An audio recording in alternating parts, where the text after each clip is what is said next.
taplar. Bu dünyadaki en yakın dostum hatta Aydınaydiyan Ececan 86-njy yıl Novruz ayının 14-i Rahim erdi at oğul bu dünya önni. Sen sebepli men özlem bu dünyany gördü. Ececan sen bana görkezdiň diňe söz. Madam yanımda kaygıda olsa da sana denk tay adam yok bu dünyada. Şirin sözlerin madam güller yüzün Kavem can nur saçar sen bar olan yerin. Men yadımda coşkunly çağalyk yılım Hasa olup yatımda sen menin dayancım olun. Sen bana güç verdin terbiye verdin. El madama yaşlım olgadın bor senin keşin. Sözüren uncutman yüreğini Aydımlarda ederin sen vasfını. Ömür boyu menin yüreğimde Mehriban Kavem can ece Kaygı bu salip olmasın sen yüreğin.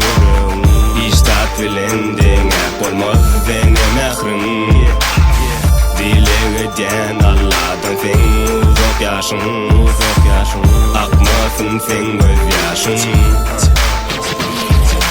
Hiç kaçsan görme üflem ok saçın ağını Sebebi bana bağış ettin Sen öz barını Ececan sen üçün gizyen Bugün sademi kalam alıp kağıda döken Gönlümdeki barını Ömrümü sana borçlu canımı Ehli arduğunu durmuşa geçirdin hayalimi Nekili bolunu da kalın hem işi güçlü Nemi esemde kalın men odama borçlu Ececan sen bilen durmuş hala yavyali Ececan Gülende sesin bana favyali Ececan Gönlüne degen olsam bağışla Ececan Kevat kayanım olyansın Yönüş onu da bizi yürekten söyyensin Canecim seni çalışıp bilecek adam yok Düşünen Kaygıyı bu salip olmasın sen yüreğin. İştat bilen dengep olmaz zenge mehrin. Dile geden Allah'dan sen uzak yaşın. Akmasın sen göz yaşın. Daşta yayakynny men bolsam sen alada etme. Mana beren sevginin bahasy yok dünýäň pulda yetme. Daşta yayakynny men bolsam sen alada etme.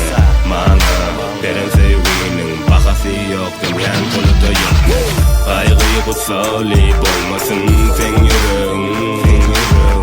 İştat bilen dengep olmaz zenge mehrin. Dile geden Allah'tan sen uzak yaşın. Akmasın sen göz yaşın.